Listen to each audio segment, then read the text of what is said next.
কলেজে যাওয়ার জন্য রেডি হচ্ছি, এমন সময় আম্মু এসে বলল, আজকে একটু তাড়াতাড়ি আসিস। কেন?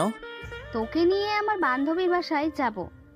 তোমার বান্ধবীর বাসায় তুমি যাও, আমি গিয়ে কি করব? আরে যাব তো তোর জন্য। রাবেয়া তোকে নিয়ে যাওয়ার জন্য বলেছে। আমার জন্য যাবে মানে? হুম, তোর জন্য মেয়ে দেখতে যাব। তুমি কি পাগল হইছো? মেয়ে দেখবা মানে? হুম, আমি আর রাবেয়া একে অপরকে কথা দিয়েছিলাম আমাদের ছেলে মেয়েকে একসাথে বিয়ে দিয়ে আমাদের সম্পর্কটা আরো গভীর করব। বাহ, নিজেদের জন্য আমাকে কেন বলে দিচ্ছ? তুই ছাড়া আমার আর কোনো ছেলে আছে নাকি? থাকলে তো তাকেই দিতাম। কিন্তু এটা কেমনে সম্ভব? আমি এখনো তোমার কাছ থেকে টাকা নিয়ে পকেট চালাই, বউকে কি খাওয়াবো? তুই যে কি রোজগার করে খাবি সেটা আমি খুব ভালো করেই জানি। খাওয়ার চিন্তা তোর করা লাগবে না। কিন্তু কিন্তু কি? মেয়ে তোর থেকে 1 বছরের বড়। কি বড় মানে? বড়। এই আম্মু, তোমার মাথা কি খারাপ হয়ে গেছে? এমনিতে আমাকে না জানিয়ে বিয়ে ঠিক করছো, এখন আবার বলো মেয়ে আমার থেকে সিনিয়র। তো সমস্যা কি? সমস্যা কি মানে? আরে ছেলেরা সবসময় তাদের থেকে জুনিয়র মেয়ে বিয়ে করে, এটাই সমাজের নিয়ম। কোন হাদিসে লেখা আছে যে সিনিয়র মেয়ে বিয়ে করা যাবে না? দেখো আম্মু, এটা পসিবল না। আজকে যদি মেয়ে আমার থেকে ছোট হতো তাহলে বিয়ের কথা চিন্তা করতাম। আরে আমরা তো মনে করেছিলাম আমার মেয়ে হবে আর রাবেয়ার ছেলে হবে, কিন্তু উল্টো হয়ে গেল। রাবেয়ার আগে মেয়ে হয়ে গেল, তারপর তুই জন্ম নিলি। যদি রাবেয়ার ছোট কোনো মেয়ে থাকতো তাহলে তার সাথেই তোর বিয়ে দিতাম, কিন্তু এখন তো রাবেয়ার একটাই মেয়ে, তাই তাকেই বিয়ে করতে হবে। এই আম্মু, তুমি মানুষ? নিজের ছেলের সাথে কেউ এমন করে? মেয়েটা অনেক ভালো দেখতে, মাশাআল্লাহ। তুই একবার তাকিয়ে আর চোখ ফেরাতেই পারবি না। অনার্স 3য় বর্ষে পড়ে। কি? তৃতীয় বর্ষ মানে? অনার্স 3য় বর্ষে পড়ে। এই আম্মু, তুমি কি মানসিকভাবে অসুস্থ হয়ে গেছো? মেয়েটা আমার থেকে 2 ক্লাস সিনিয়র আর বয়সে 1 বছরের সিনিয়র, এটা কেমনে সম্ভব? লোকজন আমাকে কি বলবে? যার যেটা ইচ্ছে সেটা বলুক। তুই আজকে তাড়াতাড়ি বাসায় আসবি। কিন্তু আম্মু, পুরোটা না শোনার আগেই চলে গেল। দূর শালা, মেজাজটাই খারাপ করে দিল। হায় রে, বন্ধুরা আমাকে কি বলবে? বলবে যে আমি একটা বুড়িকে বিয়ে করছি। হায় আল্লাহ, উঠায় নাও আমারে। চলেন কলেজে যেতে যেতে আপনাদের পরিচয়টা দিয়ে দেই। আমি জুয়েল, আপাতত স্টুডেন্ট। বাকিটা গল্প পড়তে পড়তে জেনে যাবেন। কলেজে গিয়ে মনমরা হয়ে বসে আছি, এমন সময় আসলো 2 হারামি। কি রে ফকিন্নি, একা একা বসে আছিস কেন? কি মামা, ছেঁকা খাইলি নাকি? এই হারামির দল, চুপ থাক, এমনিতে টেনশনে আছি। কেন, কি হয়েছে? আম্মু বিয়া ঠিক করছে, বিকালে মেয়ে দেখতে যাবে। আরে মামা, তোর লাক অনেক ভালো। প্রেম টেম ছাড়া ডাইরেক্ট বিয়ে। ট্রিট দিস দোস্ত। তোর বাড়ি মশালা, মেয়েটা আমার থেকে সিনিয়র। বাহ, সব কিছু তো ভালোই হচ্ছে। তুই তো সিনিয়র মেয়ে বেশি পছন্দ করিস, তোর জন্য ভালোই হবে। আরে হারামখোর, সিনিয়র পছন্দ করি ঠিক আছে, তার মানে এই নয় যে সিনিয়র কাউকে বিয়ে করব। হালারপুত তামান্নাপুর পেছনে পেছনে ঘুরতি, যে ভুলে গেলি উনি সিনিয়র না। ধুর, তামান্নার সাথে অন্য কাউকে মিলাবি না। তামান্না হলে তো কথাই ছিল না। কেন, তামান্নার মধ্যে কি আছে? চুপ কর শালা, এখন একটা বুদ্ধি দে, কি করে বিয়েটা বন্ধ করা যায়। মেয়েটা কেমন? দেখিনি এখনো। আগে দেখে আয়, মেয়েটা দেখ, তোর পছন্দ হলে করিস, না হলে করিস না।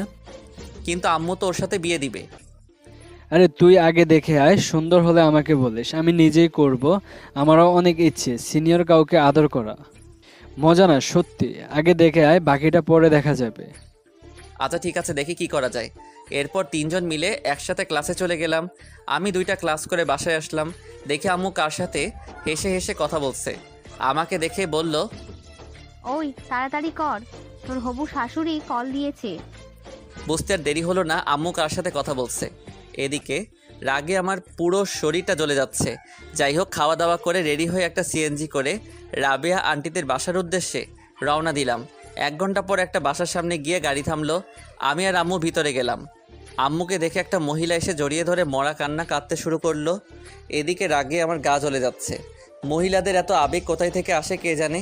এই দেখলাম ভালো, এখন দেখে আবার কান্না করছে। আমাকে তো শালা বোমা মারলেও কান্না আসবে না। যাই হোক, একটু পর রাবেয়া আন্টি আমার দিকে তাকালো। আম্মু ইশারায় আমাকে সালাম দিতে বলল, আমি সালাম দিলাম। আমার কাছে এসে বলল, এই সুফিয়া, এটা তোর ছেলে নাকি? তোর হবু জামাই। আল্লাহ, কত বড় হয়ে গেছে। জানো বাবা, তোমাকে সেই ছোট্টবেলায় দেখেছি, কত হিসু করছো আমার কোলে, তার কোনো হিসাব নাই। এই মুখ এমন করে রাখছিস কেন? একটু হাসি খুশি থাক। হায় রে আম্মু, বুঝলা না তুমি, আমার কান্না আসছে। চুপ কর, একটু পর বউ আসবে তোর সামনে। প্রায় ৪৫ মিনিট বসে আছি, মহারানীর আসার কোনো খবর নাই। অবশেষে আসলো। মহারানীকে দেখে আমি তো পুরো টাসকি খেয়ে গেলাম। আরে, এটা তো তামান্না আপু, যার পিছনে পিছনে আমি এতদিন ঘোরাঘুরি করেছি। তার মানে তামান্নাই রাবেয়া আন্টির মেয়ে। আহ, তামান্না আমার বউ হবে, এ যেন মেঘনা চাইতে বৃষ্টি পাওয়ার মতো। যাই হোক, তামান্না একটা শাড়ি পরে এসেছে দেখে আমি হাঁ করে ওর দিকে তাকিয়ে রইলাম। আমার এমন হাঁ করে তাকিয়ে থাকা দেখে আম্মু আমাকে একটা টোকা দিল। তারপর বাস্তবে ফিরে আসলাম। তামান্না এসে আমাকে চা দিল। আমার মনের ভিতর তো তখন লাড্ডু ফুটছে। বিদ্যা বালানের গানটা মনের ভিতর বাজতেছে, উলালা উলালা তুই হি মেরেই ফ্যান্টাসি। তামান্না এসে আম্মুকে সালাম দিয়ে ভিতরে চলে গেল। আমিও সোফায় বসে রইলাম। আম্মু অনেকক্ষণ রাবেয়া আন্টির সাথে বসে বসে গল্প করলো। তারপর বিয়ের দিন তারিখ ঠিক করে বাসায় চলে আসলাম। বাসায় এসে আমি সানি আর আয়মানকে গ্রুপ কল দিলাম। এই হারামির দল, কোথায় তোরা? কেন, কি হয়েছে? সেটা পরে বলবো, তাড়াতাড়ি রেস্টুরেন্টে আয়, তোদেরকে ট্রিট দিব। ট্রিটের কথা শুনে দুজনেই লেজ উঠিয়ে চলে আসলো। সন্ধ্যায় ওদের সাথে রেস্টুরেন্টে গেলাম। মামা, ঘটনা কি হঠাৎ করে ট্রিট? দোস্ত, কাম তো হয়ে গেছে। কি মেয়ে পছন্দ হয়েছে নাকি? ঠিক বলেছিস। না, তুই বললি এই বিয়েটা তুই করবি না। আরে সেটা তো আগে বলেছিলাম, কিন্তু পাত্রীকে দেখার পর সব ঠিক হয়ে গেছে। তা পাত্রীটা কে? তোদের তামান্না আপু। আমাদের ক্যাম্পাসের তামান্না আপু নাকি, যার জন্য তুই কুত্তার মতো পিছনে পিছনে হাঁটতে? এই শালারপু, চুপ কর, আমি কারো পিছনে ঘুরি নাই। আর হ্যাঁ, সেই তামান্নাই আম্মুর বান্ধবীর মেয়ে। সিরিয়াসলি দোস্ত, এই তো মেঘনা চাইতে বৃষ্টি আসার মতো। আজকে যা ইচ্ছে খেয়ে নে, টাকা আমি দিব। তো বিয়ে কখন? আগামী শুক্রবার। কালকে থেকে কেনাকাটা শুরু। তোরা কেউ আর ক্লাসে যাস না এই সপ্তাহ, কাজ আছে। এরপর ওদের ট্রিট দিয়ে বাসায় চলে আসলাম। কিছুতেই ঘুম আসছে না। ভাবছি তামান্নাকে কল দিয়ে কিছুক্ষণ প্রেম করব। না থাক, বিয়ের পর চুটিয়ে প্রেম করা যাবে। এই কয়েকদিন একটু পার্ট নিয়ে থাকি। পরের দিন সবাই মিলে কেনাকাটা শেষ করলাম। আস্তে আস্তে বাসায় মেহমান আসতে শুরু করেছে। আম্মু সবাইকে ইনভাইট করে দিছে। দেখতে দেখতে বিয়ের দিন চলে আসলো। সবাই অনেক ব্যস্ত, আমিও মোটামুটি ব্যস্ত ছিলাম। অবশেষে বিয়েটা হয়ে গেল। আমি, সানি আর আয়মান ছাদে বসে বসে গল্প করছি। এদিকে তামান্না বাসর ঘরে বসে আমার জন্য ওয়েট করছে। আমার তো আর এখানে দাঁড়িয়ে থাকতে ইচ্ছে করছে না, কিন্তু দুই হারামি আমাকে যেতে দিচ্ছে না। রাত প্রায় 12টা। আমি তখনও ছাদে বসে বসে আড্ডা দিচ্ছি। এমন সময় আম্মু আসলো। কি রে, তুই এখনো বসে আছিস যে? তো কি করব? কি করবি মানে? যা ঘরে যা, মেয়েটা সেই কখন থেকে একা একা বসে আছে। আন্টি, আমরা ওকে অনেকবার বলেছি, কিন্তু ও আমাদের কথা শুনে না। পুরোটা মিথ্যা। আমি সানির কথা শুনে ওর দিকে অবাক দৃষ্টিতে তাকালাম। তখন আম্মু বলল, যা তাড়াতাড়ি ঘরে যা। ঠিক আছে যাচ্ছি, তুমি নিচে যাও। একটু পর আম্মু চলে গেল। আমি সানিকে একটা লাথি দিয়ে বললাম, এই হারামখোর, তুই আমাকে অনেক যেতে বলেছিস শালা, তোর জন্য আমি যেতে পারছি না, আর তুই বলছিস আমাকে যেতে বলেছিস। আরে মামা, রাগ করিস কেন? আন্টিকে একটু ফার্ম দিলাম আর কি। আচ্ছা ঠিক আছে, তুই যা। ওকে, যাচ্ছি, দোয়া করিস। এই শোন, বল। মনে করে বিড়ালটা মারিস, তোর ক্ষমতা দেখিয়ে দিবি, না হলে পুরুষ জাতি তোদের ধিক্ষার দিবে। চুপ কর, আমি যাচ্ছি। আচ্ছা ঠিক আছে, যা। যদি বেঁচে থাকিস তাহলে কাল দেখা হবে। আমি একটা হাসি দিয়ে নিচে চলে আসলাম। বাসর ঘরের সামনে দাঁড়িয়ে আছি। কেমন জানি ভয় লাগছে, আবার লজ্জাও।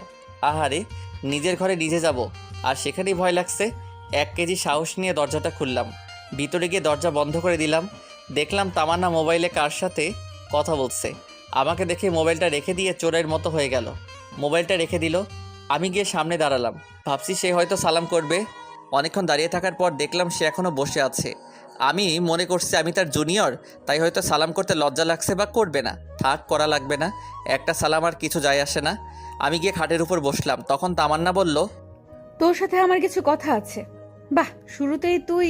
আমি বললাম, কি কথা বলেন? আমি তোকে স্বামী হিসেবে মানতে পারবো না। মুহূর্তে যেন আমার পায়ের নিচ থেকে মাটি সরে যেতে লাগলো। নিজেকে শক্ত করে বললাম, কেন পারবেন না? আর সেই কথা বিয়ের আগে বলেননি কেন? বলিনি কারণ আম্মুর কথার উপর আমি কোনো কথা বলতে পারবো না। তাছাড়া বাবা অসুস্থ। এখন যদি আমি বিয়েতে না করি তাহলে বাবা হয়তো আরো বেশি অসুস্থ হয়ে যাবে। আপনার বাবা মায়ের কথা চিন্তা করে আপনি আমার লাইফটা নষ্ট করে দিলেন কেন? আপনার যদি বিয়েতে মত না থাকতো আপনার বাবা মাকে বলতেন। বলে কোনো লাভ হবে না, ওরা কিছুতেই আমার কথা শুনবে না। আমাকে বলতেন, আমি আম্মুকে বলে দিতাম যে আপনাকে আমার পছন্দ হয়নি। আমি রাশেদকেও অনেকবার বলেছি পালিয়ে যাওয়ার জন্য, কিন্তু ও এখন নাকি কিছু করতে পারবে না, কিছুদিন সময় লাগবে। রাশেদকে? আমার বয়ফ্রেন্ড। তো এখন আপনি কি চান? ডিভোর্স। কথাটা শুনে বুকের ভিতরটা কেমন যেন কেঁদে উঠল। ডিভোর্স তো আর বললেই হয়ে যাবে না, কমপক্ষে 6 মাস একসাথে থাকতে হবে। কি 6 মাস? তোকে তো আমার 1 সেকেন্ডও সহ্য হয় না। ডিভোর্স পেতে হলে 6 মাস সহ্য করতে হবে। আচ্ছা ঠিক আছে, আর হ্যাঁ, আর একটা কথা, কি? এই 6 মাস কোনোভাবেই আমার উপর স্বামীর অধিকার খাটাতে আসবি না। ওকে, এই 6 মাস সবার সামনে অন্তত বউয়ের মতো থাকবেন। মা যদি জানতে পারে অনেক কষ্ট পাবে, আর আমি মায়ের কষ্ট সহ্য করতে পারি না। আচ্ছা ঠিক আছে। তারপর আমি রুম থেকে চলে যাচ্ছি, এমন সময় তামান্না আবার ডাক দিল। এই কই যাস? বাইরে। এখানে থেকে কি করব? না, তুই বাইরে যাবি না। কেন? বাইরে গেলে সবাই সব বুঝে যাবে। বাহ, বুদ্ধি আছে। এরপর আমি খাটে ঘুমাতে যাব, এমন সময় তামান্না আবারও চিৎকার দিয়ে ডাক দিল। এই কি করছিস? কেন ঘুমাবো? তো খাটে কেন? তাহলে কোথায় ঘুমাবো? তুই খাটে ঘুমাতে পারবি না, সোফায় ঘুমা। কেন, খাটে ঘুমালে সমস্যা কি? বললাম না তোকে স্বামী হিসাবে মানি না, তাহলে খাটে ঘুমাবি কেন? আমি আর কিছু না বলে একটা বালিশ সোফায় রেখে বারান্দায় চলে গেলাম। ভাবতে লাগলাম, কোন অপরাধের কারণে আল্লাহ এত শাস্তি দিচ্ছে আমাকে। বাইরে তাকিয়ে দেখি সবাই ব্যস্ত।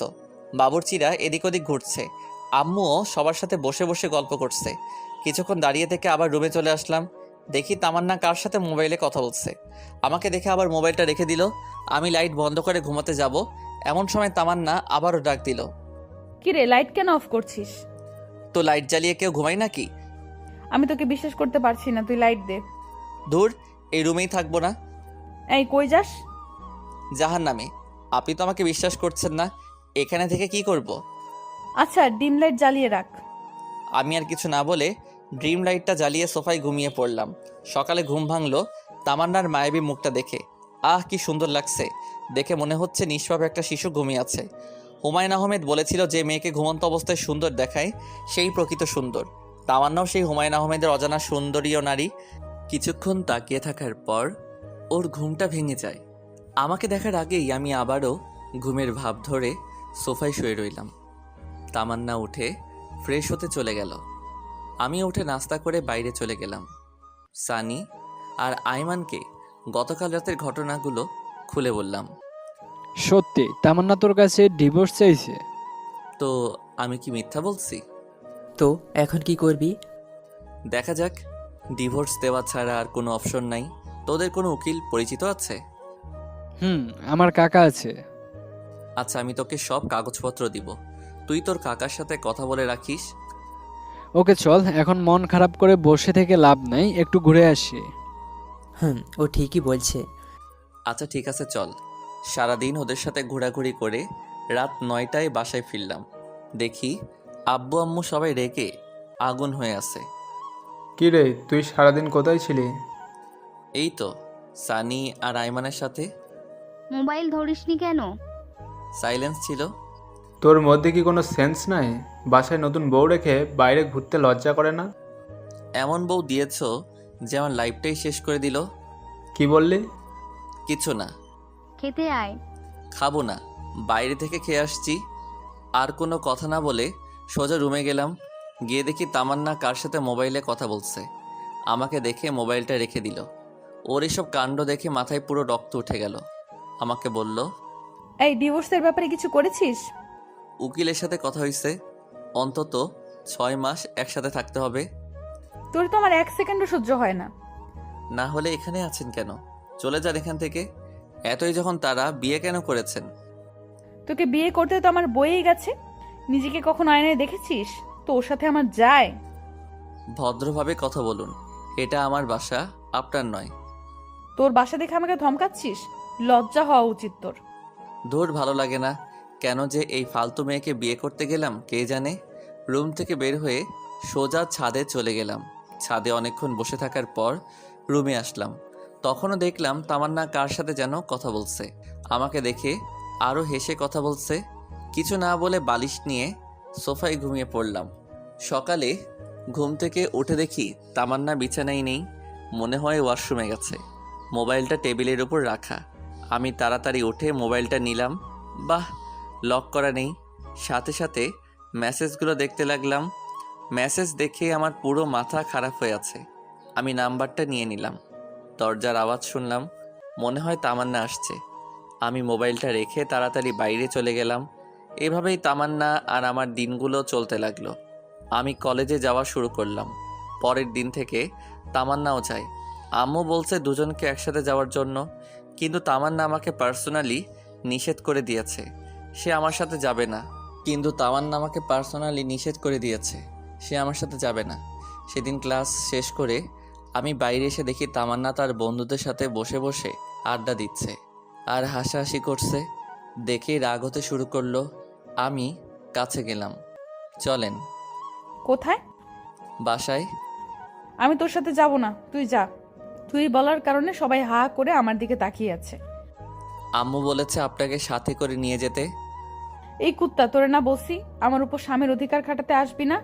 যা, তুই তোর মাকে নিয়ে থাক। মাকে নিয়ে কোনো বাজে কথা বলবেন না। বললে কি করবি? আপনি বাসায় চলুন। এই কথা বলে আমি ওর হাতটা ধরে টানতে চাইছি, এমন সময় ঠাস আমার গালে একটা চর বসিয়ে দিল। তোর সাহস কি করে হয় আমার হাত ধরার, বেহায়া কোথাকার? এই কথা বলে তামান্না উঠে চলে গেল। আমি গালে হাত দিয়ে দাঁড়িয়ে রইলাম। পুরো ক্যাম্পাসের ছাত্রছাত্রী আমার দিকে তাকিয়ে আছে। লজ্জায় মাথা কাটা গেল। আমি আর দাঁড়িয়ে না থেকে একটা পার্কের পাশে এসে বসে রইলাম। এমন সময় তামান্নার মোবাইল থেকে নেওয়া নাম্বারটার কথা মনে হলো। চিন্তা করলাম কল দিব, কিন্তু না, দিলাম না। নাম্বারটা সেভ করে নিলাম। ইমোতে কানেক্ট হওয়ার পর প্রোফাইলের ছবিটা দেখলাম। একটু সুন্দর হ্যান্ডসাম ছেলে বাইকের উপর বসে আছে। মনে হয় এই ছেলের সাথেই তামান্নার রিলেশন চলছে। ছেলেটাকে দেখে কেমন যেন মনে হলো প্লে বয়। আমি ছবিটা নিয়ে আমাদের বন্ধুদের গ্রুপে দিলাম আর বললাম এই ছেলেকে দেখার সাথে সাথেই আমাকে কল দিতে। তারপর ওখানে আরও কিছুক্ষণ থেকে বাসায় চলে গেলাম। বাসায় যাওয়ার সাথে সাথেই আম্মু এসে ঠাস করে একটা চর বসিয়ে দিল। আমি আবুলের মতো দাঁড়িয়ে রইলাম। মারলে কেন? বেশ করেছি, তোকে আরো মারা উচিত। কেন? কি করেছি আমি? লজ্জা করে না তোর বাসায় বউ রেখে অন্য মেয়েকে নিয়ে পার্কে ঘুরতে? মানে কে বলেছে এসব? তামান্না তোকে আর একটা মেয়েকে একসাথে দেখেনি। তোকে নিষেধ করার কারণেই তুই তামান্নাকে সবার সামনে মেরেছিস। শুনেই আমার মাথায় আকাশ ভেঙে পড়ল। আম্মু, আমার কথাটা শোনো। চুপ কর, আমাকে আম্মু বলবি না। আমি কোনোদিন চিন্তাও করিনি তুই এত খারাপ হয়ে যাবি। আম্মু, সব কিছু মিথ্যা।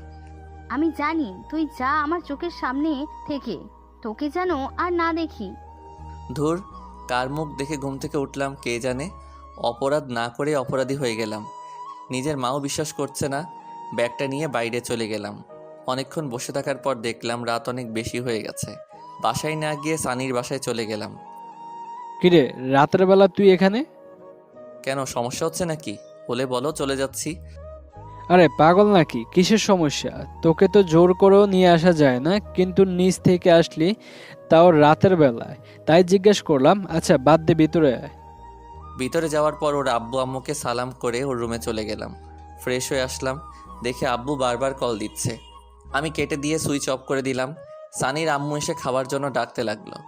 দুজনে গিয়ে খেয়ে আসলাম। সানি বলল, এখন বল কাহিনী কি? আমি পুরো ঘটনাটা সানির সাথে শেয়ার করলাম।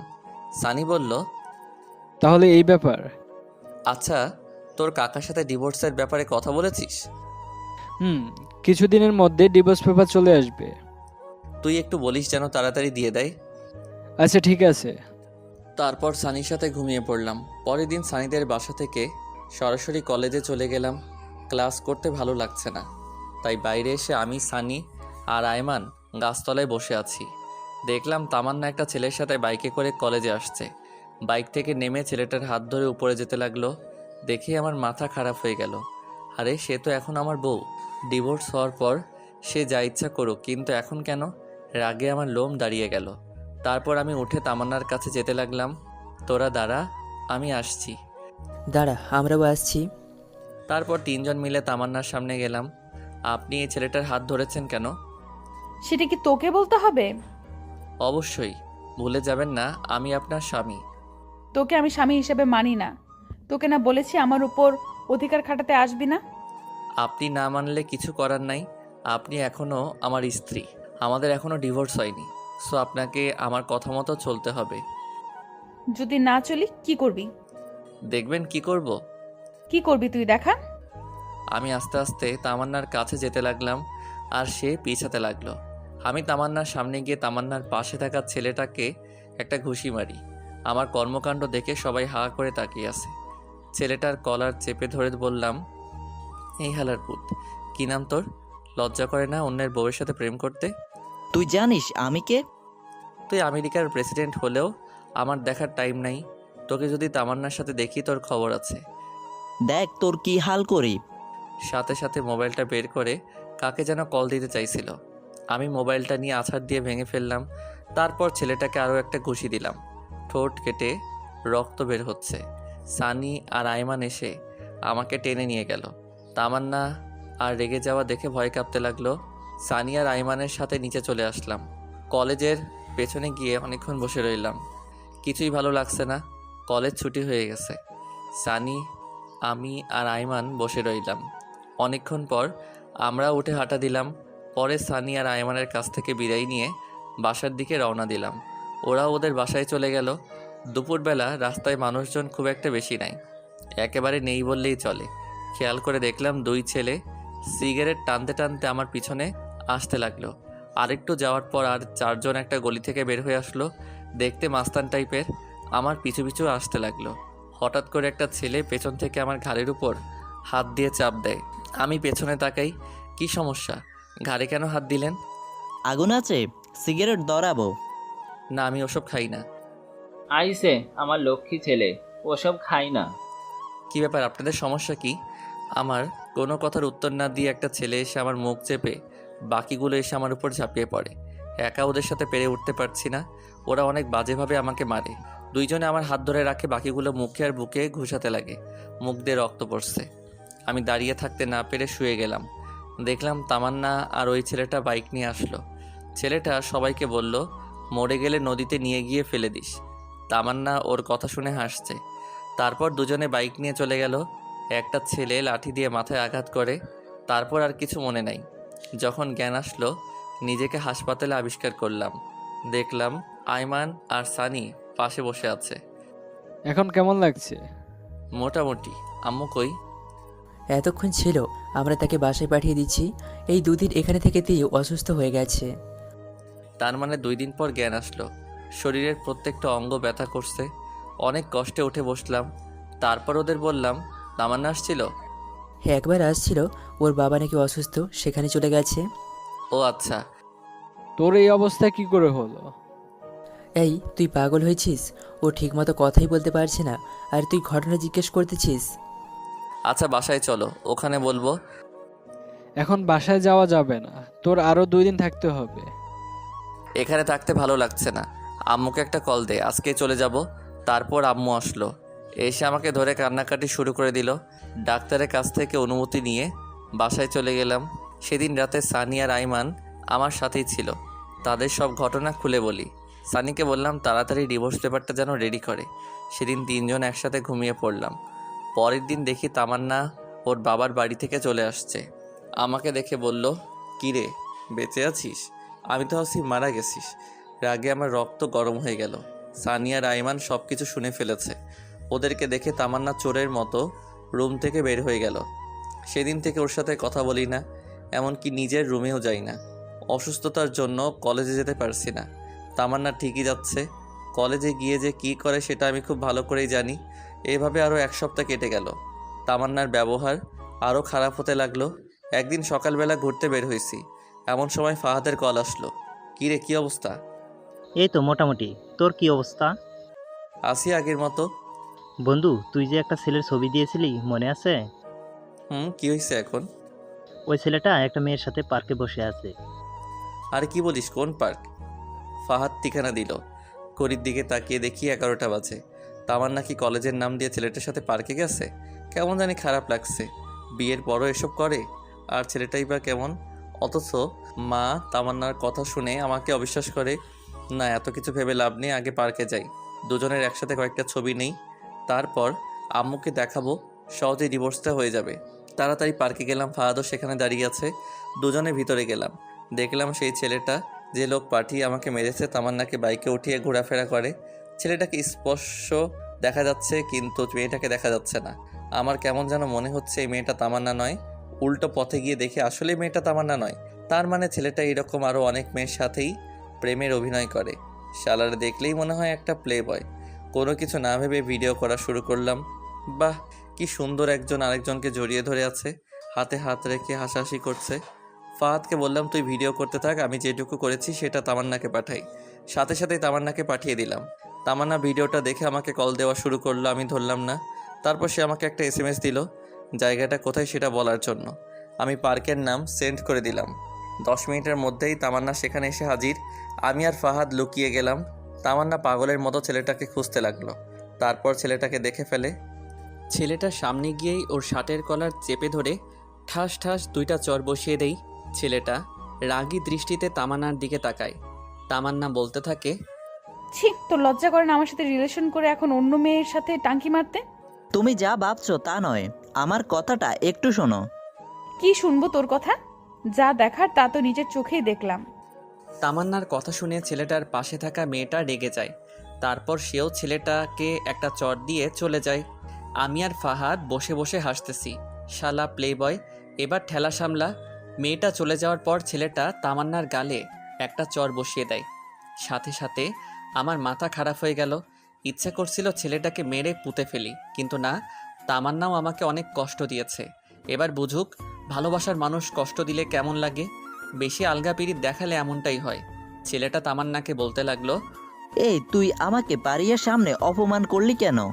বেশ করেছি। তুই আমার সাথে রিলেশনে থেকে আবার অন্য মেয়ের সাথে কি? কি তোর সাথে রিলেশন? কি করে ভাবলি আমি তোর সাথে প্রেম করতেছি? মানে আমি তোর সাথে কোনো রিলেশন করিনি। যা ছিল সেটা হচ্ছে টাইম পাস। আর তোর মতো মেয়েকে আমি আমার স্ত্রী বানাবো সেটা ভাবলি কি করে? কেন, আমি কি করছি? পারবি না কেন? যে মেয়ে বাসায় স্বামীর সাথে খারাপ ব্যবহার করে, বিয়ের পরেও অন্য ছেলের সাথে রিলেশন করে, তাকে আমার বউ বানাবো? এটা জীবনেও সম্ভব নয়। প্রপোজ করার সময় এটা মনে ছিল না? সব ছিল।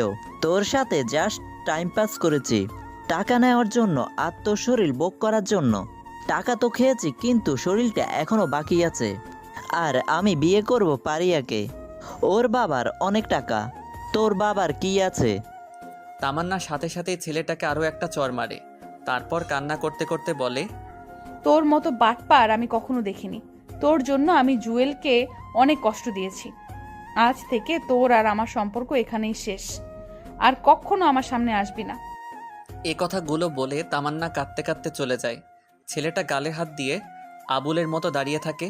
তামান্নার কথা ভেবে খারাপ লাগছে। বেচারি সত্যি অনেক ভালোবাসতো ছেলেটাকে। আবার অনেক আনন্দও লাগছে যে ফকিন্নি আমার সাথে অনেক বাজে বিহেভ করেছে। এবার ঠেলা বোঝ, আর কিছুদিন আমিও তোরে ডিভোর্স দিব। তখন বুঝবি তোর জীবনে এই জুয়েলের গুরুত্ব কী পরিমাণ ছিল। যাই হোক, ফাহাদকে একটা ধন্যবাদ দিলাম। সে ছেলেটাকে না দেখলে হয়তো ছেলেটা তামান্নার সাথে শারীরিক রিলেশনও করে ফেলতো। আল্লাহ বাঁচাইছে। আমি মোবাইলটা বের করে আমাদের বন্ধুদের মেসেঞ্জার গ্রুপে একটা মেসেজ লিখলাম, দুপুরে সবাই সিজলার রেস্টুরেন্টে আসিস, আমি ট্রিট দিব। মেসেজ পেয়ে সবাই লেজ উঠিয়ে ট্রাঙ্ক রোডে চলে আসলো।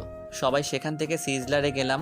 আমি, সানি, আইমান, হাকিম আর ফাহাদ সবাই মিলে খাওয়া দাওয়া করলাম। আইমান আমাকে জিজ্ঞেস করলো, হঠাৎ ট্রিট কেন? আমি সব ঘটনা খুলে বললাম। সবাই মোটামুটি খুশি। সানিকে জিজ্ঞেস করলাম, ডিভোর্স লেটার ঠিক হতে আর কয়দিন লাগবে? সে বলল, আরও কিছুদিনের মধ্যে হয়ে যাবে। বিকালে আর বাসায় গেলাম না, সবাই মিলে আড্ডা দিলাম। রাতে বাসায় গেলাম। কিরে, সারাদিন কই ছিলি? এই তো বন্ধুদের সাথে। এই অসুস্থ শরীর নিয়ে বন্ধুদের সাথে কি? এই তোর সাথে কি তামান্নার কিছু হয়েছে? না, কেন? দুপুরে এসে না খেয়ে শুয়ে আছে। অনেকবার ডেকেছি, খাবে না বলেছে, রুম থেকে বের হচ্ছে না। আমি কিছু জানি না। দেখ তো বাবা, মেয়েটা কিছু খাচ্ছে না। এভাবে না খেয়ে থাকলে তো অসুস্থ হয়ে যাবে। নিজের ছেলে যে না খেয়ে আছে সেদিকে খেয়াল নেই।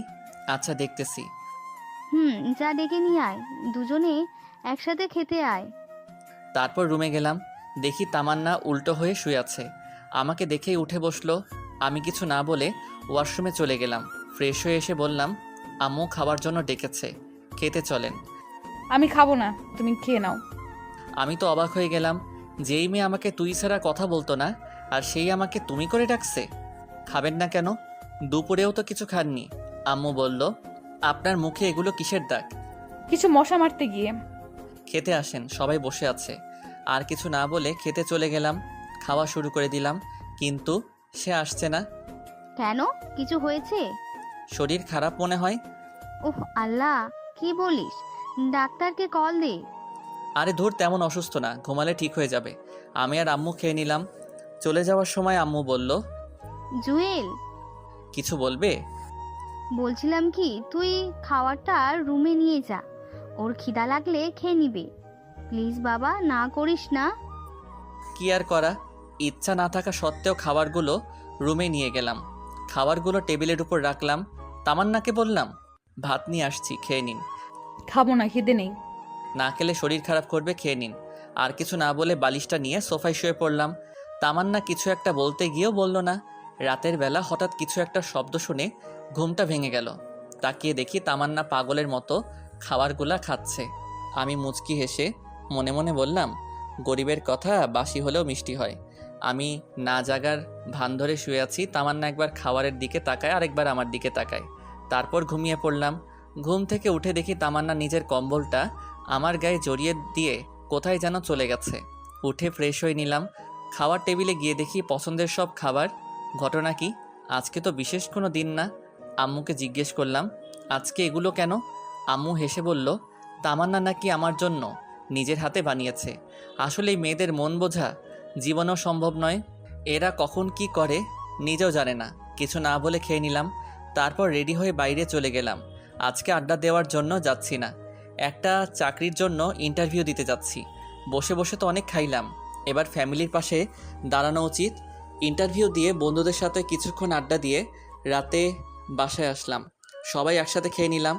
রুমে গিয়ে শুয়ে শুয়ে মোবাইল টিপতেছি, এমন সময় তামান্না রুমে আসলো। আমি উঠে ছাদে চলে গেলাম। কিছুক্ষণ সেখানে বসে বসে গান শুনলাম। তারপর রুমে এসে দেখলাম তামান্না এখনও বসে আছে। কি ব্যাপার, আপনি এখনও ঘুমাননি? ঘুমাবো, পরে একটা কথা বলতাম। বলেন। আমাকে আর আপনি করে বলবে না। তো কি বলবো? তুমি করে বলিও। No thanks. তারপর খাট থেকে বালিশটা নিয়ে সোফায় ঘুমাতে যাব। এমন সময় তামান্না আবারও বলল, সোফায় না ঘুমালে হয় না? তো কোথায় ঘুমাবো? তুমি এবার থেকে খাটে ঘুমাবে। কেন, আপনার চর খাওয়ার জন্য নাকি অপমানিত হওয়ার জন্য? দেখেন, আমারও একটা পার্সোনালিটি আছে। আগে সব কিছুর জন্য সরি। আমি কিছু না বলে সোফায় ঘুমিয়ে পড়লাম। তুই কি ভাবছিস তোর নরম কথায় আমি পটে যাব? তুই এখনও জুয়েলকে চিনিসনি। আমিও তোকে অনেক ভালোবাসতাম, কিন্তু যখনই তোর কাছে যেতাম অপমান ছাড়া আর কিছুই পাইনি।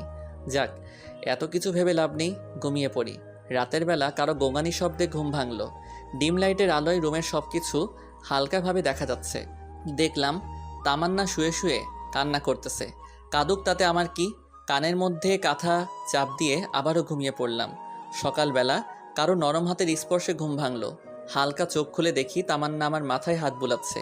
আমিও না জানার ভান করে শুয়ে আছি। একটু পর সে উঠে গোসল করতে চলে গেল। গোসল করে এসে আমাকে ডাকতে লাগলো। উঠে আমিও ফ্রেশ হয়ে নিলাম। সকালবেলা নাস্তা করে শুয়ে শুয়ে ফেসবুকিং করছি, এমন সময় আইমান কল দিয়ে বলল, আমার চাকরিটা হয়ে গেছে। আমিও মহা খুশি।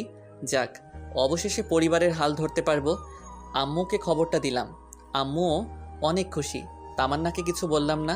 সেদিন রাতে সানি আর আইমানের সাথে আড্ডা দিয়ে রাতে বাসায় আসলাম। তামান্না আমাকে বলল, কংগ্রেচুলেশন। Thanks, but why? নতুন চাকরি পাওয়ার জন্য। ও আচ্ছা। পরের দিন তাড়াতাড়ি ঘুম থেকে উঠলাম, রেডি হয়ে অফিসে চলে গেলাম। প্রথম দিন ভালোই লাগলো। এভাবে আরও 10 দিনের মতো চলে গেল। তামান্না আমার কাছে আসতে চাই, বাট আমি তেমন একটা কথা বলি না, কারণ আগের দিনগুলোর কথা আমি এখনও ভুলিনি। তামান্নার জন্য আমি এখন প্রায় কলেজে যাই না বললেই চলে। সেদিন সবার সামনে অপমান করার পর থেকে কারো সামনে যাই না, শুধু পরীক্ষাটা দিয়ে আসি। পরের দিন অফিসে যাচ্ছি, এমন সময় আম্মু এসে বলল, অফিসে যাচ্ছিস? কিছু বলবে? বলছিলাম কি, তামান্নার আম্মু কল দিচ্ছে, সে নাকি অসুস্থ, তামান্নাকে যেতে বলেছে। তো যাক। না মানে তুই যদি দিয়ে আসতি তাহলে ভালো হতো। আমি কিভাবে দিয়ে আসবো? অফিসে দেরি হয়ে যাবে। হবে না, তামান্না রেডি হচ্ছে, প্লিজ বাবা না করিস না। কি আর করা, আম্মুর কথা মতো তামান্নাকে নিয়ে বাসা থেকে বের হলাম। একটা সিএনজি নিলাম, তামান্নার পাশাপাশি বসে আছি, কিন্তু কোনো কথা বলছি না। তামান্না কি যেন বলবে, মুখ দেখে বুঝলাম। তারপর জিজ্ঞেস করলাম, কি বলবেন? তোমার অফিস কখন শেষ হবে? 4টায়। কাজের চাপ থাকলে দেরি হতে পারে। ও আচ্ছা, একটা কথা বলতাম। বলেন। তোমার অফিসে মেয়ে কলিগ আছে? আছে, 5 জন আছে, 2 জন আমার পাশেই বসে। ও আচ্ছা। কথা বলতে বলতে তামান্নাদের বাসার সামনে চলে আসলাম। তামান্নাকে নামিয়ে দিয়ে চলে আসতে যাব, এমন সময়, বাসায় যাবে না? না, আমার দেরি হয়ে যাচ্ছে। অফিস শেষে আসবে? না, আর কারো অপমান সহ্য করব না। এমনিতেই অনেক অপমানিত হয়েছি, কলেজে যাওয়া বন্ধ করে দিছি। আপনি বাসায় চলে যান। তামান্না কিছু একটা বলতে চাইছিল, সেদিকে না তাকিয়ে ড্রাইভারকে বললাম গাড়ি টান দিতে। তারপর সেখান থেকে সোজা অফিসে চলে গেলাম। সারাদিন অফিস করে বিকালে আড্ডা দিয়ে বাসায় গেলাম। কিরে তুই এখানে কেন? তো কোথায় যাব? তুই তামান্নাদের বাসায় যাসনি? আমার কি পাগলা কুত্তাই কামড়াইছে? খাবার দাও তো, এগুলো ভালো লাগছে না। তোমার কথা রাখতে গিয়ে আজকে আমার জীবনটা তেজপাতা হয়ে গেল। কি? কিছু না, খাবার দাও, আমি ফ্রেশ হয়ে আসছি। আচ্ছা আয়। খাওয়া দাওয়া করে রুমে গিয়ে খাটে শুয়ে পড়লাম। কি শান্তি! আজকে কতদিন পর শান্তিতে ঘুমাবো। এতদিন এই ফকিন্নির জন্য খাটে ঘুমাতে পারিনি। মনে হচ্ছে 20 বছর খাটে ঘুমাই না। শুয়ে শুয়ে গান শুনছি, এমন সময় একটা নতুন নাম্বার থেকে কল আসে। হ্যালো, আসসালামু আলাইকুম। কে বলছেন? আমি। আরে আমিটা কে? আমি তামান্না বলছি। ও আচ্ছা, এটা কার নাম্বার? কাজিন একটার। তুমি ঠিক মতো খাইছো? আপনি খাইছেন? হুম। আপনার আম্মু কেমন আছে? জি ভালো। আচ্ছা ঠিক আছে, রাখি, ঘুমাবো। ওকে। কল কেটে দিয়ে ভাবছি হঠাৎ এত কেয়ার নিতেছে কেন? মাইয়া মানুষের বিশ্বাস নাই, এদের মনে কখন কি চলে এটা নিজেরাই জানে না। যাই করুক, তামান্না যে আমাকে আস্তে আস্তে ভালোবেসে ফেলেছে সেটা আমি ঠিকই বুঝতে পেরেছি। এভাবে 1 সপ্তাহ চলে গেল। আমিও আরামে ঘুমাই, খাই দাই আর অফিস করি। তামান্নার সাথে কথা হয় না। যদি সে কল দেয় তাহলে জাস্ট হাই হ্যালো ছাড়া তেমন কোনো কথা হয় না। সেদিন অফিসে কাজ করছি, এমন সময় সানি কল দিল। কিরে, কি অবস্থা? এই তো মোটামুটি, তোর? আছি, বেকার মানুষের আর কিসের অবস্থা। আচ্ছা শোন, এই জন্যই কল করেছিলাম। বল। তোর ডিভোর্স পেপার রেডি হয়ে গিয়েছে, আমি বিকালবেলায় নিয়ে আসবো, তুই দিঘির পাড়ে আসিস। থ্যাঙ্কস দোস্ত। ধন্যবাদ দিতে হবে না, ট্রিট দিলে হবে। আচ্ছা ঠিক আছে, আইমানকে বলে দিস। আচ্ছা ঠিক আছে। যাক, অবশেষে পেপারটা রেডি হলো। এটা নিয়ে এতদিন কী যে প্যারাইছিলাম তা বলে বোঝানো যাবে না। বিকেলে অফিস শেষ করে দিঘির ওখানে গেলাম। সানি আর আইমান বসে আছে, ওদের সাথে অনেকক্ষণ আড্ডা দিলাম। তারপর বাসায় আসলাম, এসে দেখি আম্মু রেগে আছে। কি হয়েছে, এভাবে তাকিয়ে আছো কেন? তোর মোবাইল কই? আছে তো। যা শালা, মোবাইল তো বন্ধ হয়ে আছে। তোরে কল দিলে কল যায় না কেন? আম্মু চার্জ নেই, শেষ হয়ে গেছে। টিপতে ভালো লাগে, চার্জ দিতে ভালো লাগে না? আচ্ছা বাদ দাও, কেন কল দিছো? তামান্নাকে নিয়ে আসার জন্য। তো ও নিজে আসুক, আমি ওর বডিগার্ড নাকি? এ কেমন কথা? মেয়েটা একা একা আসবে কি করে? যা নিয়ে আয়। নিয়ে আসবো মানে? যা, এখন নিয়ে আয়, না হলে ঘরে জায়গা নেই তোর। কি করা, আবারও তামান্নাদের বাসার উদ্দেশ্যে রওনা দিলাম। ওখানে এসে দেখি 8:30 বাজে। কলিং বেল বাজালাম। অনেকক্ষণ পর তামান্নার আম্মু এসে দরজা খুলে দিল। আসসালামু আলাইকুম, কেমন আছেন? আলহামদুলিল্লাহ ভালো। তুমি কেমন আছো বাবা? জি আমিও ভালো আছি। তামান্না ওপরে আছে, যাও। ইচ্ছা না থাকা সত্ত্বেও যাওয়া লাগলো। গিয়ে দেখি তামান্না রেডি হয়ে বসে আছে। আমি বললাম, রেডি হয়েছেন? রেডি। আম্মা কল করেছিল, তুমি এত দেরি করলে যে? অফিস থেকে আসতে একটু দেরি হয়ে গেছে। আচ্ছা চলুন। এখন না, খাওয়া দাওয়া করে যাব।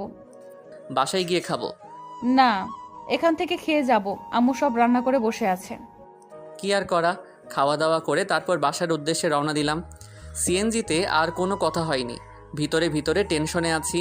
আজ থেকে আবার শান্তি মতো ঘুমাতে পারবো না। একটু পর বাসায় চলে আসলাম। এসে দেখি বাসার লাইট সব বন্ধ। দরজা টোকা দেওয়ার আগেই খুলে গেল। পুরো বাসা অন্ধকার। আমি আম্মুকে কয়েকবার ডাকলাম কিন্তু কোনো সাড়া শব্দ নাই। খুব ভয় পেয়ে গেছি। কোনো অঘটন ঘটল না তো? তামান্না ভয়ে আমার হাত চেপে ধরে দাঁড়িয়ে রইল। বুঝলাম ওর হাত কাঁপতেছে। আমি পকেট থেকে মোবাইলটা বের করব এমন সময় আমাদের দুজনকে অবাক করে দিয়ে অনেকগুলো লাইট একসাথে জ্বালিয়ে দিয়ে সানি, আইমান, আম্মু সবাই একসাথে বলে উঠল, happy birthday dear Tamanna, many many returns of the day. আমি তো পুরা টাসকি খেয়ে গেলাম। এগুলো কে করলো, কখন করলো, কিভাবে করলো? আমি তো এই 2 ঘন্টা আগেই বাসায় ছিলাম, তখন তো তেমন কিছুই ছিল না। আমি ভাবছি আর তামান্না আম্মুকে বলল, আম্মু, আপনি কি করে জানলেন আজকে আমার জন্মদিন? আর এত কিছু কে করেছে? সবাই একসাথে আমাকে দেখিয়ে দিল। আমি আরও একটা টাসকি খেলাম। যাই হোক, সবাই মিলে কেক কাটলাম।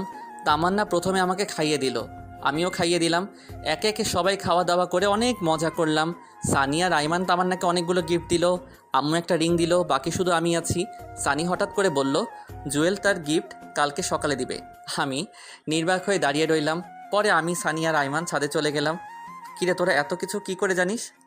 আমরা জানতাম না, আন্টি আমাদেরকে বলছে, আর তোকে কিছু বলতে নিষেধ করেছে। ও আচ্ছা। এই সানি, তুই যে বলিস সকালে গিফট দিব, কি গিফট দিব? আরে বেটা, তামান্না তোর কাছে ডিভোর্স চাইছে না? ডিভোর্স পেপার তো রেডি, সকালে দিয়ে দিবি। আর এটা হবে তামান্নার জন্য সবচেয়ে বড় উপহার।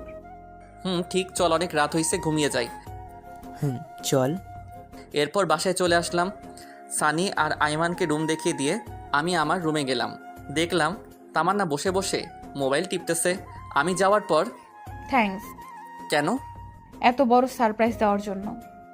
ঘুমিয়ে যান, অনেক রাত হইছে। তারপর বিছানা থেকে বালিশ নিয়ে সোফায় যাচ্ছি, এমন সময় তামান্না বলল, আমার গিফট কালকে অফিসে যাওয়ার আগে টেবিলের উপর রেখে যাব।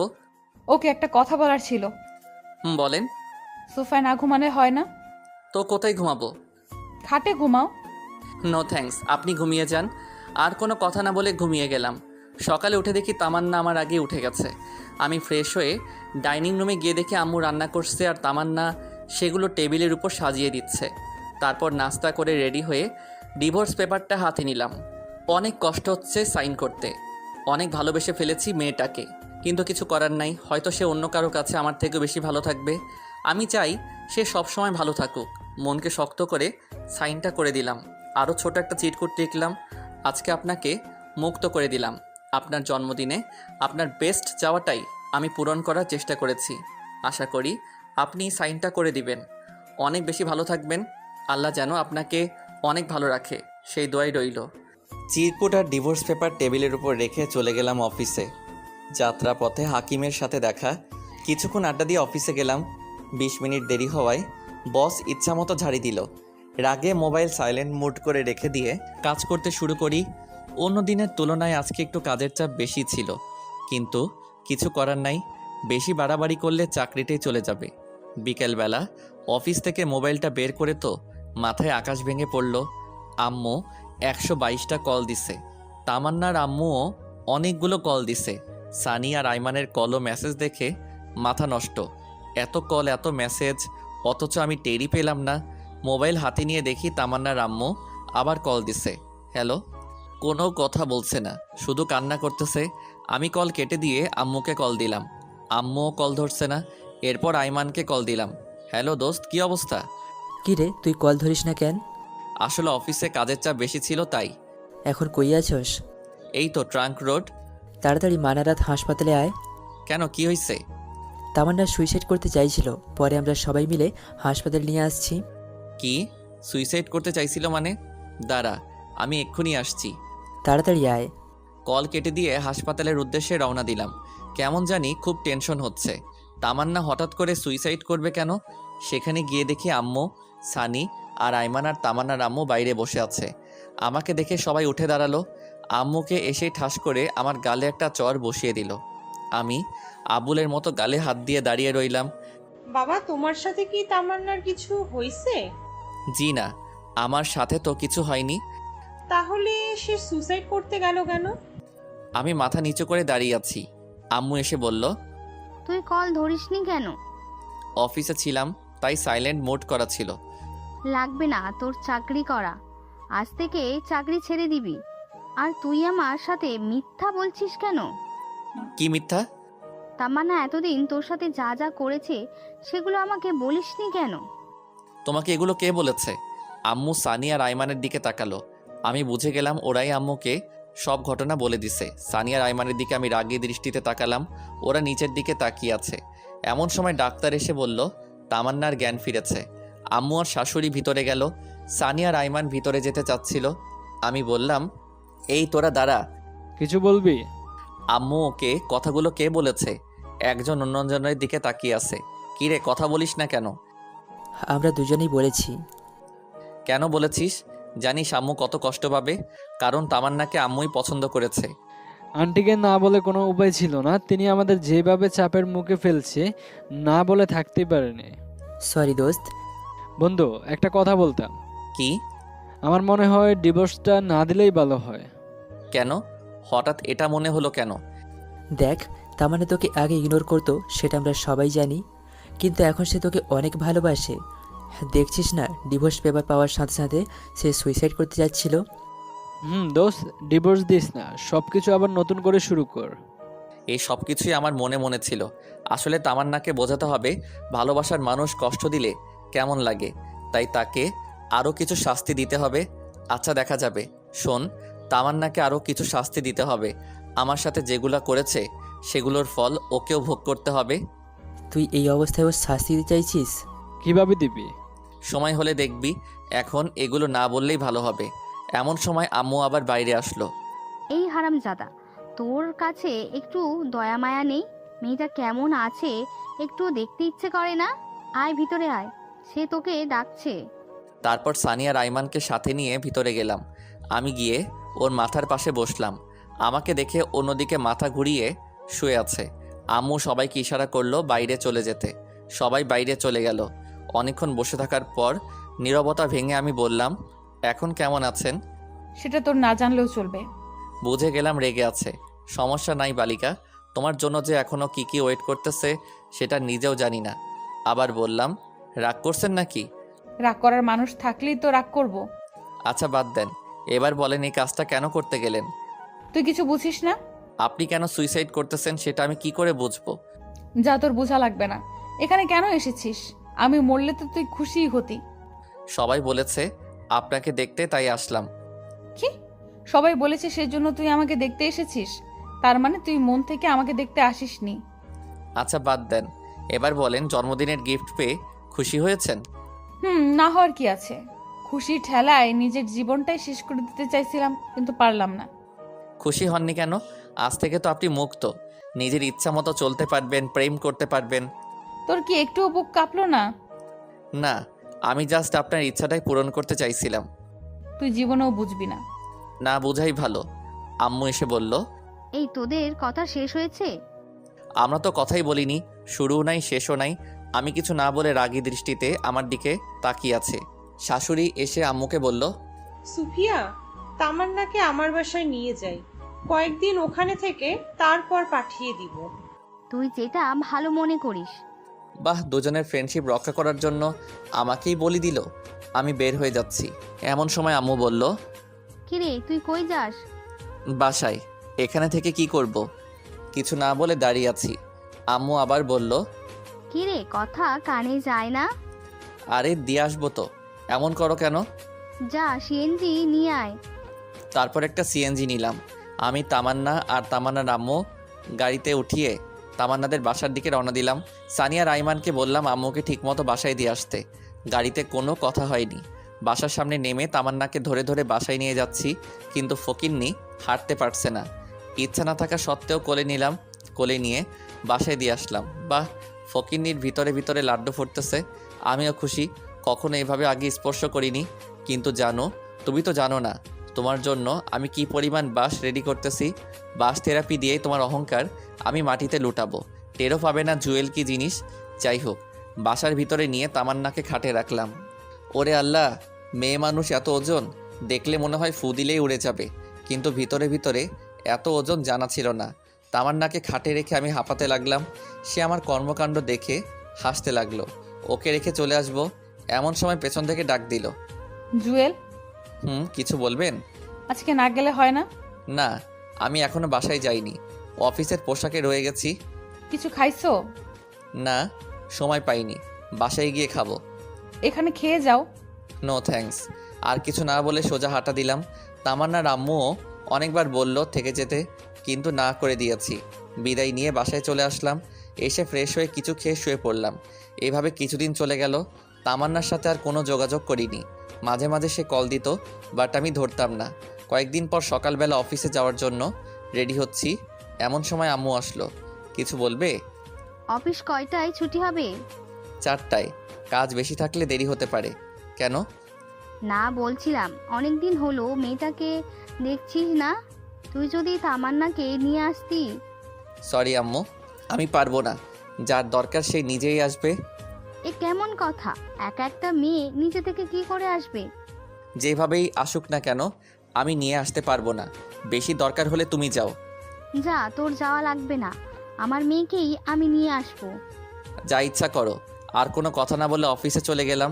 বিকালে কিছুক্ষণ আড্ডা দিলাম। একটু রাত করে বাসায় আসলাম। এসে দেখি তামান্না চলে এসেছে। কিছু না বলে রুমে গিয়ে ফ্রেশ হয়ে শুয়ে আছি। তামান্না এসে বলল, ভুলেই গেছো? একটাবার জিজ্ঞাসাও করলে না কেমন আছি।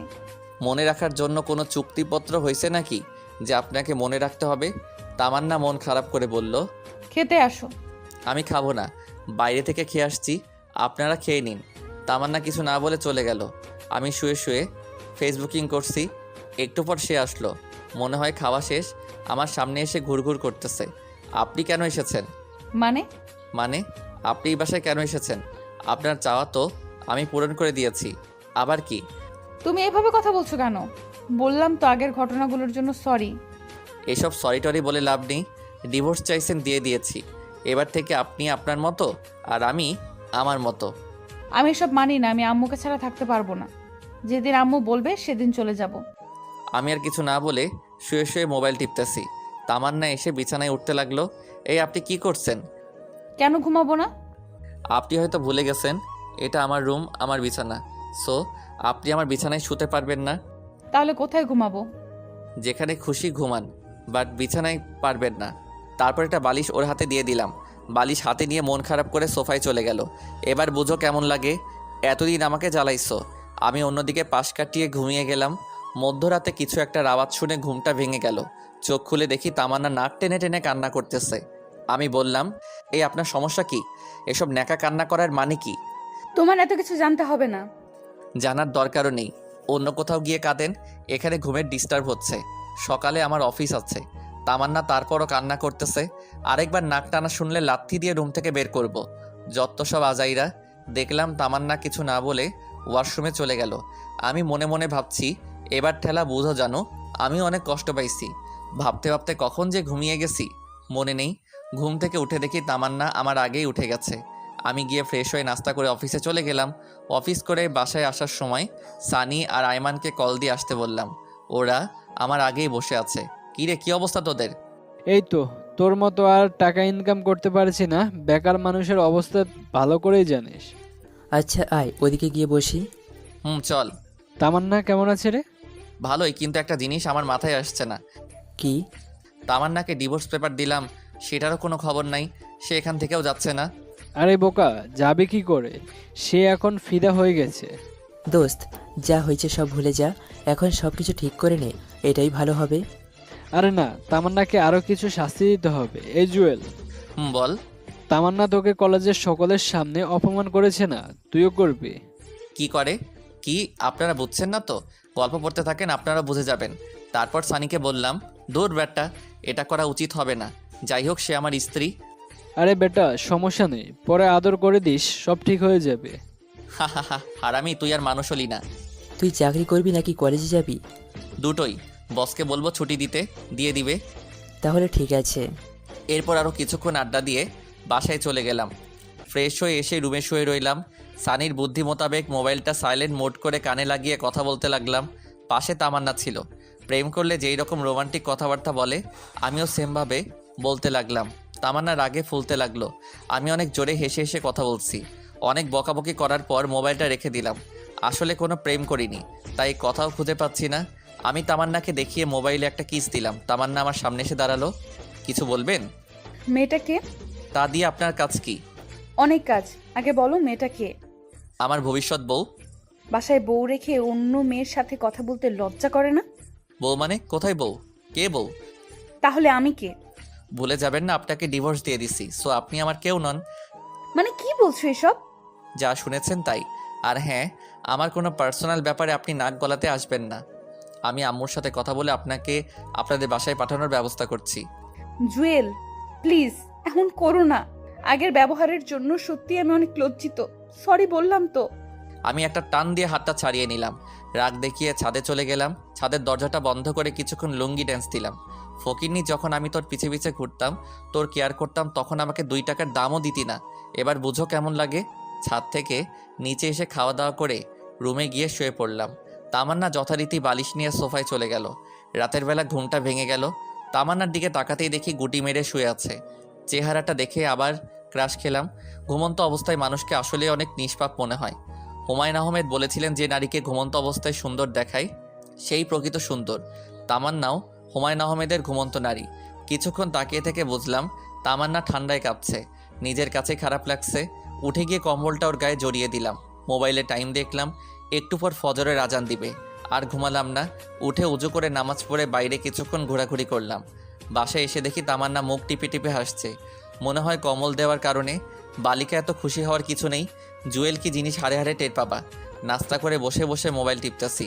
এমন সময় আম্মু এসে বলল, কিরে আজকে অফিস যাবি না? না, ছুটি নিয়েছি। কেন, শরীর খারাপ নাকি? আরে না, অনেকদিন কলেজে যাই না, আজকে যাব। আর আমার একটু কাজ আছে। তামান্নাও পাশে ছিল।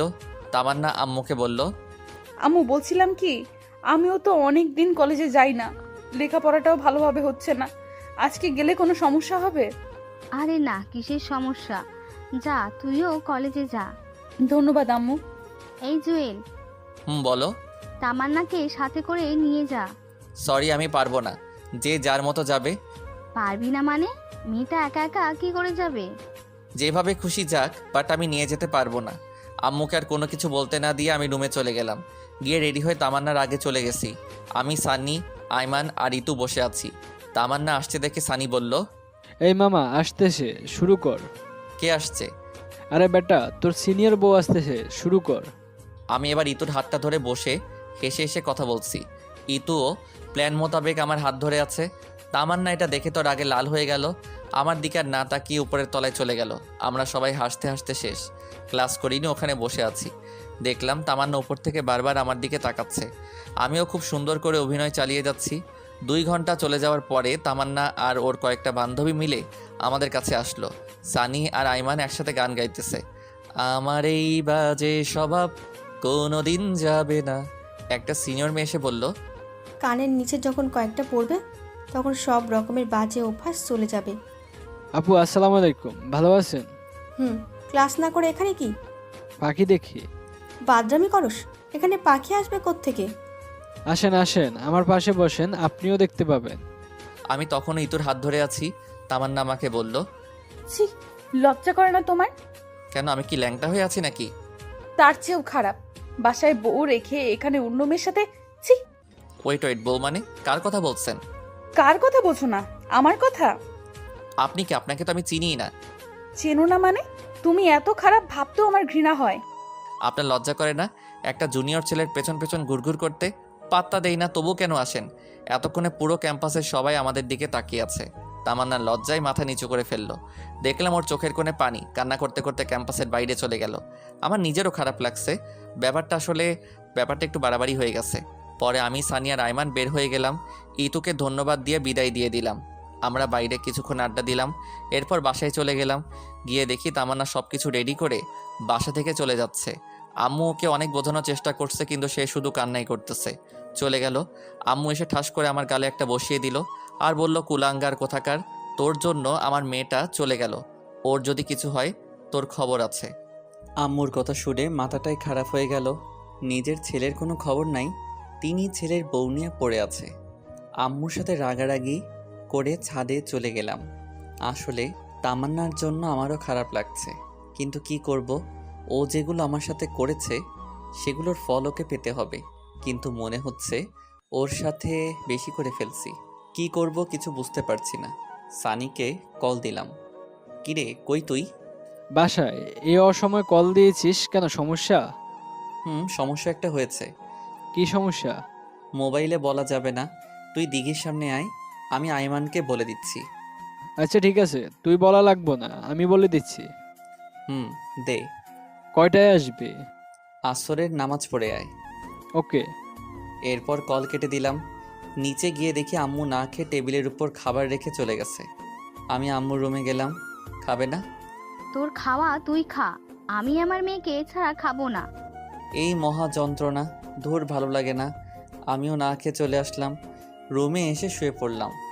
ঘুমানোর চেষ্টা করলাম, ঘুম আসছে না। পরে উঠে বাহিরে চলে গেলাম। আসরের নামাজ পড়ে দিঘির সামনে গেলাম। দেখলাম সানি আর আইমান বসে আছে। কিরে তোরা আসছিস? তোর নাম্বার বন্ধ কেন? মোবাইল হাতে নিয়ে দেখি সুইচ অফ হয়ে আছে। সানি বলল, বল কি সমস্যা? আমি সবগুলি ঘটনা খুলে বললাম। দোস্ত, আমার মনে হয় তোর এখন তামান্নাদের বাসায় যাওয়া উচিত। ধুর, আমি ওখানে গিয়ে কি করব? কি করবি মানে? ওর কাছে ক্ষমা চেয়ে নিবি আর বলবি ডিভোর্স পেপারটা নকল ছিল। আরে না, এটা হয় না। না হলে তুমি বসে বসে আঙ্গুল চুষো। তামান্না কি সব কিছু মেনে নিবে? নিবে। দেখলি না সে তোর সাথে অন্য কাউকে সহ্য করতে পারে না। সেটা তো আগে ছিল, কিন্তু কলেজে যা করলাম আমার জন্য এখন ঘৃণা ছাড়া ওর মনে আর কিচ্ছু নাই। চেষ্টা করতে তো আর কোনো সমস্যা নেই। তোকে তখন বলেছিলাম না, সব কিছু চিন্তা ভাবনা করেই কর। শালা মিথ্যুক, তোর জন্যই এসব কিছু হয়েছে। তোর বুদ্ধি না শুনলে কিছুই হতো না। আরে আমি কি জানতাম নাকি যে তামান্না বাসা ছেড়ে চলে যাবে? আচ্ছা বাদ দে তো, এখন কেমনে কি করবি সেটা চিন্তা কর। আচ্ছা চল কিছু খেয়ে আসি। তোর খাওয়া ছাড়ার কোনো কাজ নেই? এই তুই কি আজকে ওদের বাসায় যাবি? না, গেলেও কালকে। ওদের সাথে আরও কিছুক্ষণ আড্ডা দিয়ে বাসায় চলে গেলাম। রাত প্রায় 10টা। খেতে বসলাম। আম্মু আসলো না, একা খেতে বসেছি। এমন সময় তামান্নার আম্মু কল দিল।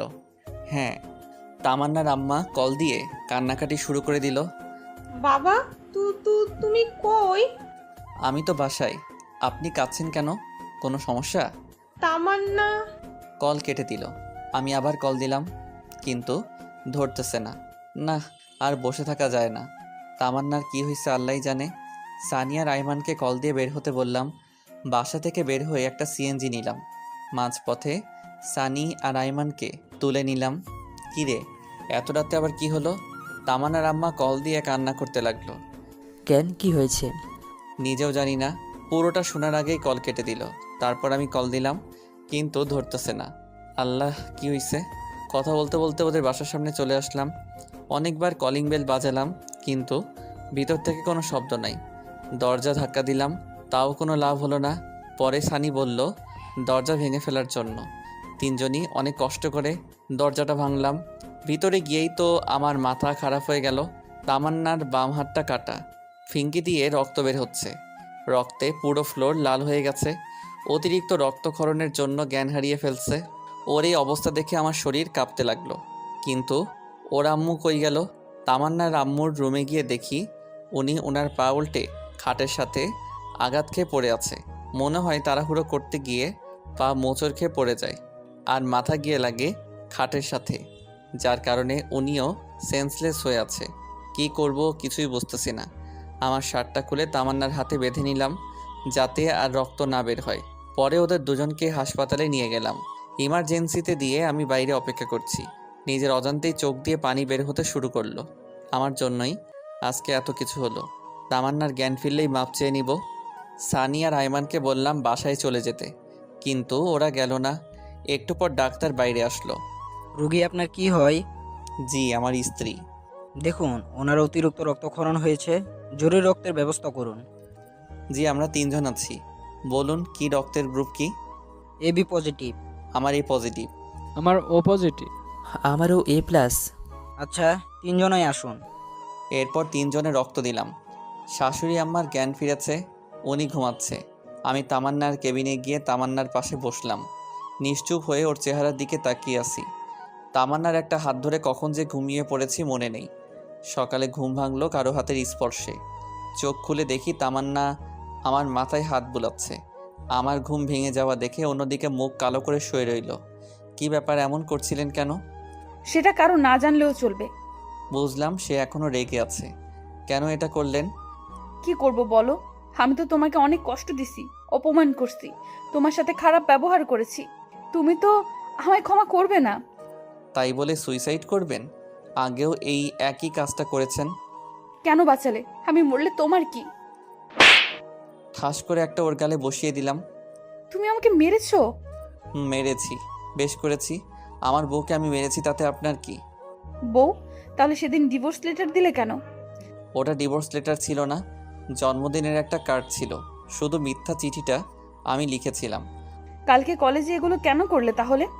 আমার সাথে করেছিলেন, আপনাকে একটু বোঝাতে চেয়েছিলাম আপনার কেমন লাগে। অনেক হারামি তুই। বলেই কান্না করতে করতে জড়িয়ে ধরলো। আমিও ধরলাম। এমন সময় আম্মু এসে কাশি দিতে লাগলো। দূর শালা, আম্মুকে কে খবর দিল? আম্মু জানলে টেনশন করবে, তাই কিছু জানাইনি। আমি ভাবছি ওরা সুস্থ হলে তারপর জানাবো। আমি এখানে একটু আসতে পারি? না, এখানে কারো আশা এখন যাবে না। জড়িয়ে ধরে কথাগুলো বলল। এই সারেন, আম্মু দেখতেছে। দেখলে দেখুক, আমার স্বামীকে আমি জড়িয়ে ধরেছি, তাতে কার কি? তাই বলে আম্মুর সামনে? এই হাদারাম, কিছু শিখ। আচ্ছা, তোমরা তাহলে থাকো। আম্মু গিয়ে শাশুড়ির সাথে কথা বলতে লাগলো। বাইরে গিয়ে দেখি সানিয়া রাইমান একটা টুলের উপর একজন অন্যজনের উপর উল্টো হয়ে শুয়ে আছে। দেখে আমার হাসি পাচ্ছে। একটু ভিডিও করে ওদের জাগালাম। তারপর বাইরে থেকে কিছু খেয়ে আসলাম। তামান্নার জন্য নিয়ে আসলাম। ডাক্তারের কাছে গেলাম। আমরা কি ওদের বাসায় নিয়ে যেতে পারবো? আপনার শাশুড়িকে নিয়ে যেতে পারবেন, উনি সুস্থ আছে, কিন্তু আপনার ওয়াইফকে আরও 2 দিন থাকতে হবে। আচ্ছা ঠিক আছে। এরপর আম্মুর কাছে গেলাম। আম্মু, কিছু বলবি? ডাক্তার বলেছে বাসায় যেতে। তো চল। আর এখানে থেকে কি করব? না মানে, তামান্নাকে আরও 2 দিন থাকতে হবে, তাই বলছিলাম তুমি ওনাকে নিয়ে আমাদের বাসায় চলে যাও। কয়েকদিন ওখানে থেকে রেস্টে থাকুক। তামান্নার কাছে কে থাকবে? আমি আছি। তোমরা বাসায় চলে যাও, সময় পেলে আবার আসিও, আর না হলে আসার দরকার নাই। আচ্ছা ঠিক আছে, সব কিছু দেখে শুনে রাখবি। এরপর সানিকে ওনাদের সঙ্গে দিয়ে বাসায় পাঠিয়ে দিলাম। আমি তামান্নার কাছে গেলাম। এখন কেমন লাগছে? আগে থেকে ভালো। এই শোনো, বলেন। আমি না একজনকে অনেক ভালোবাসি। কাকে? আমার এই জুনিয়র বরটাকে। আমি কিছু না বলে অন্যদিকে তাকিয়ে হাসতেছি। সে হঠাৎ করে আমার মুখটা ওর কাছে নিয়ে গিয়ে একটা ভালোবাসার স্পর্শ এঁকে দিল। তারপর বলল, এই, আমাদের তো বাসর হয়নি, চলো না আজকে আমাদের বাসরটা করে ফেলি। ডাক্তার আপনাকে আরও 2 দিন এখানে থাকতে বলেছে। আগে সুস্থ হন, তারপর দেখা যাবে। এইভাবে রোমান্টিকভাবে 2 দিন চলে গেল। আমি তামান্নাকে নিয়ে বাসায় আসলাম। গাড়ি থেকে নেমে তাকে বললাম বাসায় আসতে, কিন্তু সে না এসে দাঁড়িয়ে আছে। কি ব্যাপার, দাঁড়িয়ে আছেন কেন? আসুন। কেউ যদি কোলে করে নিয়ে যায় তাহলে যাব। বুঝলাম আমাকে বলছে, তাই আর দেরি না করে ওকে কোলে নিলাম। সে আমার গলা জড়িয়ে ধরে আছে। বাসায় নিয়ে গিয়ে রুমে শুয়ে দিলাম। তারপর আমি উঠে চলে যাচ্ছি। এমন সময় সে আমার একটা হাত ধরে টান দেয়। আমি নিজেকে স্থির রাখতে না পেরে সোজা ওর গায়ের উপর গিয়ে পড়ি। এটা কি করলেন? আমার বরকে আমার যা ইচ্ছা তাই করব, তাতে তোর কি? আমার কি দেখামো? দেখা। এই বলে যেই তামান্নার মুখটা ধরবো, সেই সময় সানি রুমে চলে আসলো। মামা, আদর পরেও করতে পারবা, এখন একটু বাইরে আসো। শালা, তুই আর আসার সময় পাইলি না? তামান্না লজ্জায় অন্যদিকে তাকিয়ে আছে। এরপর আমি বাহিরে গেলাম। বল, এই অসময় তুই কেন ডেকেছিস? তোর জানতে হবে না, 5,000 টাকা দে। এত টাকা দিয়ে কি করবি? তোরে দিতে বলছে, দিয়ে দে, এত কথা বলিস কেন? কিন্তু আমার কাছে তো এত টাকা এখন নাই। হাসপাতালে খরচ হয়ে গেছে। আচ্ছা ঠিক আছে, তোর দেওয়া লাগবে না, বিকালবেলা দিঘির পাড়ে আসিস, আড্ডা দেবো। আচ্ছা ঠিক আছে। এরপর সানিয়া রাইমান চলে গেল। আমি গোসল করে আসলাম। তামান্নাকে খাইয়ে দিলাম। খাওয়া দাওয়া করে সে শুয়ে রইল। বিকেলবেলা আমি বাসা থেকে বের হলাম। দিঘির ওখানে গেলাম। সানি আর আইমানকে কল দিলাম, তারাও আসলো। এরপর অনেক রাত পর্যন্ত আড্ডা দিলাম, ঘুরলাম, মজা করলাম। রাত 9টার সময় আইমান বলল, দোস্ত, আমার জরুরি কাজ আছে, আমাকে যেতে হবে। আমার অনেক কাজ, আমিও যাই। আচ্ছা ঠিক আছে, তোরা তাহলে যা, আমিও চলে যাচ্ছি। বাসায় গিয়ে দেখলাম আম্মু, তামান্না আর তামান্নার আম্মু বসে বসে টিভি দেখছে। আমিও গিয়ে ওদের সাথে বসলাম। তারপর খাওয়া দাওয়া করে রুমে গেলাম। তামান্না আমার আগে গিয়েই বসে আছে। আমি কি আজকেও সোফায় থাকবো? মাথা ফাটিয়ে দেবো আর একবার সোফার কথা বললে। তো মহারানী কোথায় থাকবো তাহলে? আমি সাথে। এই শোনো। বলেন। এই ওই বলেন কি বলবা বলো। আজ থেকে আপনি করে বলবা না, তুমি করে বলবা। ওকে বলো, কি বলবে? বলছিলাম কি আমাদের তো বাসর হয়নি, চলো না বাসর ঘরটা করে ফেলি। কোনো আয়োজন ছাড়া বাসর হয় নাকি? আজকে ঘুমান, বাসর করা লাগবে না। ওই লাগবে না মানে 100 বার লাগবে। তারপর সে উঠে আলমারি খুলে একটা ব্যাগ আমার হাতে দিল। কি এটাতে? শেরওয়ানি। এটা পরে ঠিক 2 ঘন্টা পর রুমে আসবা, আমি বেনারসি পড়তেছি। 2 ঘন্টা পর কেন? সেটা এলেই বুঝতে পারবে। যাও এখন। কোথায় যাব? এখানেই পরে নেই। মার খাবা নাকি যাবা? আচ্ছা ঠিক আছে, যাচ্ছি। তারপর আমি রুম থেকে বের হয়ে ছাদে চলে গেলাম। সানি আর আইমানকে কল দিলাম কি করব তা জিজ্ঞেস করার জন্য, কিন্তু 2 শালা একসাথে মোবাইল অফ করে রাখছে। ছাদে গিয়ে শেরওয়ানি পরে নিলাম। কীরকম জামাই জামাই একটা ভাব চলে আসছে, সেই বিয়ের দিনের মতো। আজকে যেন সময়টা কিছুতেই যাচ্ছে না। 1 ঘন্টা 45 মিনিট ছাদে থাকার পর কেমন যেন বিরক্ত লাগছে। নিচে চলে যাব এমন সময় সানি আর আইমান উপরে আসলো। কি মামা, এত তারা কিসের? আসতে দিলে যাও। কিরে তোরা এত রাতে এখানে আসলি কি করে? আর বলিস না, কাজ করতে করতে একেবারে শেষ। এত রাতে কি কাজ করছিস তুই? আরে বেটা, তোর বাসর সাজাইছি। কি এত কিছু করছস অথচ আমি জানি না? সব কিছু জানতে হয় না। তোদের এসব কে করতে বলেছে? কেউ না, আমি সানি আর তোর সিনিয়র বউ মিলে এসব করেছি। এগুলো আরও আগে করার কথা ছিল, কিন্তু যেই দিন করবো ভাবছিলাম সেই দিন তামান্না বাসা ছেড়ে চলে যায়। তাই বলে তোরা আমাকে একটিবার জানাবিও না? আচ্ছা বাদ দে, আয় কিছুক্ষণ আড্ডা দিই। আড্ডা সারা জীবন দিয়েছি, পরেও দেওয়া যাবে। তোর সিনিয়র বসে বসে তোর জন্য ওয়েট করছে, যা তাড়াতাড়ি ভেতরে যা। আচ্ছা ঠিক আছে। এই শোন, বল। সিনিয়র তো পূরণ হয়ে গেছে, এত লজ্জা শরমের কাজ নেই। গিয়ে বিড়াল মেরে ফেলবি, পরে উল্টো হয়ে শুয়ে পড়িস। হারামজাদা, তুই আর ঠিক হবি না। আচ্ছা তোর পাশের রুমে গিয়ে ঘুমা, রাত অনেক হয়েছে। আচ্ছা ঠিক আছে, যা। এরপর রুমের সামনে গেলাম। কেমন যেন ভয় লাগছে, সাথে লজ্জাও। কিছুক্ষণ আগেও তো তামান্নার সাথে কথা বলে আসলাম, এখন আবার লজ্জা লাগছে কেন? দূর, যা হওয়ার হবে। আগে একবার ভিতরে যাই। এরপর 1 কেজি সাহস নিয়ে দরজাটা খুললাম। দেখলাম তামান্না লম্বা একটা ঘোমটা দিয়ে বসে আছে। আমি যাওয়ার পর উঠে আসলো, এসে আমার পা ছুঁয়ে সালাম করতে যাবে, এমন সময় আমি ওর হাত ধরে ফেললাম। আরে আরে কি করো? কি করছি দেখতেছো না?